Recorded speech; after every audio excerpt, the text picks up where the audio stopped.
So as I said, this presentation is about cognitive dissonance in video games, specifically Spec Ops The Line, which was developed by Yager Games and published by 2K Games.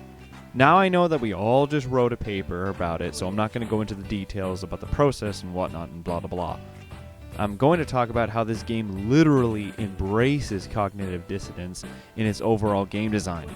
Spec Ops The Line follows Delta Force team leader Captain Walker as he and his team are assigned to go into Dubai, which has been barraged by an unrelenting sandstorm, to find the remains of the damned 33rd, led by the legendary General Conrad, who has stayed voluntarily to try and evacuate the survivors. It unfortunately failed, ergo the reason for your mission. The game starts out like any other shooter. Stereotyped characters with stereotyped dialogue. Lieutenant Adams! I hear you, Sergeant. What's your status? Status is chafed, sir. You say chafe, Sergeant? Yes, sir. A local airborne insurgency has infiltrated the U.S. zone designated as my pants. You then get engaged by the locals, and you proceed to mow them down just like any other typical shooter. But then, aren't you supposed to be saving these people? But you as a gamer just expect that since they shot first, they are your enemies. In gaming, there is always the objective of getting from point A to point B, and by doing so, you have to take out C, which are those who are opposing your progress. Whether they are radical Arabs, evil treacherous Russians, or devious Colombians, you never really give a thought of who or what C are in these games. Now I'm just going to say two things here before I continue. I don't believe video games encourage violent behavior any more than films do. If anything, I feel films are more encouraging, since in video games we can separate what we see from reality merely on how the game looks alone. But that's something for another day. Gotta reload. Violence coming from, man? The video games. I bet it's the video games. So back to the subject of element C. It is during the 4th chapter you come in contact with the damned 33rd, and you are attacked by them. Despite trying to reason with them, you are forced to kill them.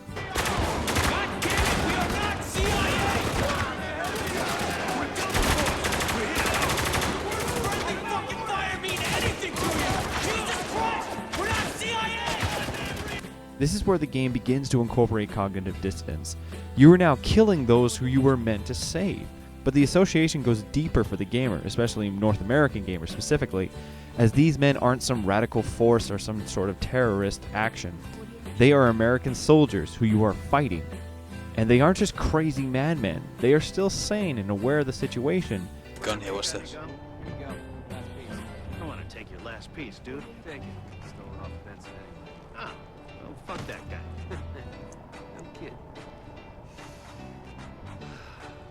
And are still normal human beings, which makes it all the more strange and awkward. Essentially, you become the villain as you continue to engage these American soldiers without trying to further communicate with them. Captain Walker is trying to convince himself, and you, the gamer, literally, that you are doing this to save the civilians.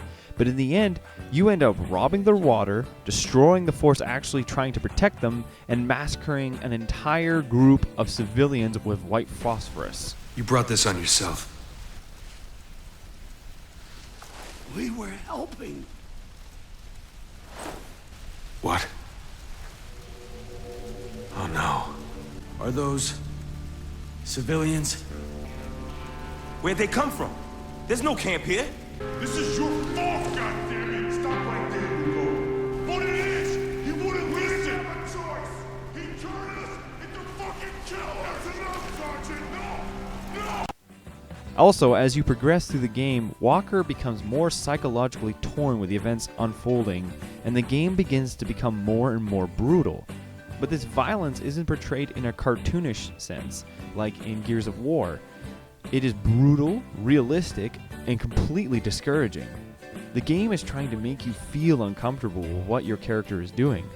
One key aspect of this in the game is how to acquire a large amount of ammo. To do this, you have to execute your adversaries, which become more and more violent the further the game progresses.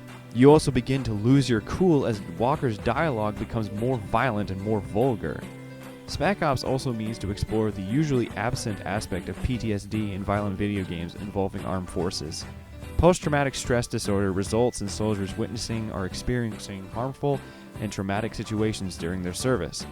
As Walker slowly succumbs to PTSD, the game once again begins to hammer you with the ideology of how removed we are from the effects of violence in video games. This moment is evident when you see one of your fallen teammates imposed on an enemy soldier. Another fucking enemy! Take cover, goddammit! Hugo! You out of your fucking mind? You left me to die! It's all a lie! No! You no fucking hero! I tried to save you! And you totally start to lose your marbles. In most games, we are unquestioning in our objectives are of who or what our enemies are. Once again, Spec Ops is throwing all of these elements at you, which is actually trying to make you stop playing the game.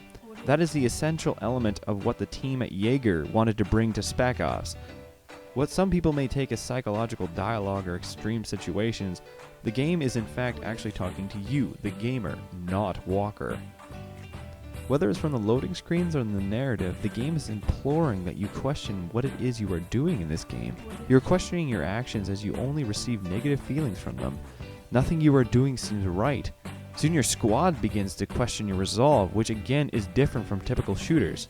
We're not leaving Dubai until the survivors can be safely evacuated. I just need you to trust me on this. I trust you, Walker. I just don't agree with you. This lack of unquestioning faith and murky sense of moral code is constantly in the back of your mind as you play this game. At one point near the end of the game, you are told the history of each soldier you kill by the ever-present radio man, making you really question what it is you are doing, and making you feel like utter crap. Spec Ops: The Line isn't a regular game shooter. While it conveys the standard mechanics of a typical third-person shooter that came out in 2006, that isn't its main objective. The purpose is to make you, the gamer, think about what you are doing in these video games. In your final conversation with Conrad, you come to terms with what you have actually done. And he isn't questioning Walker, he is once again questioning you. Do you feel like a hero yet? Your eyes are opening for the first time. It hurts, doesn't it? You did this. No, you did. What happened here was out of my control. Was it? None of this would have happened if you just stopped. But on you marched. And for what? We tried to save you. You're no savior. Your talents lie elsewhere. The truth, Walker, is that you're here because you wanted to feel like something you're not. A hero. This ever-constant sense of moral questioning that this game has been building becomes fully aware in your mind, and now you not only question what you have actually accomplished, but what your actions represent in other major shooters.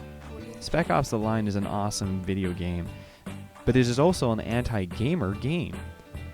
It wants the player to question their decisions and to consider the consequences of your actions in such an environment. Using both cognitive dissonance and a serious look at the effects of PTSD are what makes Spec Ops unique as well as extremely disheartening. We drove through this whole city to find you. We saw things. You don't mind me asking, what was it like? How'd you survive all this? Who said I did?